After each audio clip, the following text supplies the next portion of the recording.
Dahil sa walang tigil na ulan dulot ng habagat, Ilang bahagi pa rin ng Kabikolan ang nakakaranas ng iba't ibang epekto ng masamang panahon at banta ng kalamidad. Sa probinsya ng Albay, agad na nag-deploy ang Albay Police Provincial Office ng mga kapulisan upang tulungan ang mga apektadong lugar at mga residente nito. Sa bahagi ng Tabaco Albay ay mabilis na tinulungan ng kapulisan ang mga residente upang makatawid sa mga binahang kalsada nang sa ganon ay maiwasan ang anumang aksidente at matiyak ang kaligtasan ng mga motorista at mga naglalakad sa lansangan. Sa Pulangi Albay naman ay patuloy ang pag-iikot ng kapulisan sa iba't ibang evacuation centers sa nasabing bayan upang tiyakin ang kaayusan at seguridad ng mga evacuees.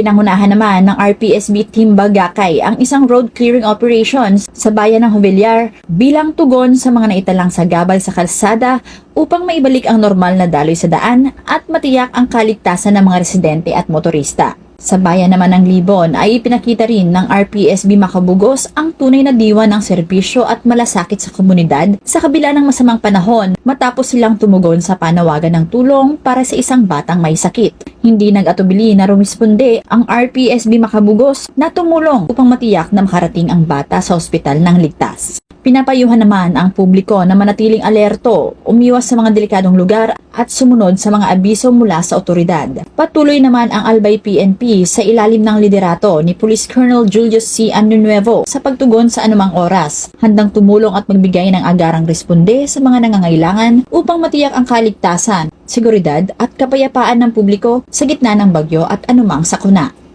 mula dito sa Bicol Region, ako ang inyong PNN correspondent, Staff Sergeant Irene Hanfi Abad, alagad ng batas, tagataguyod ng Balitang Pulis.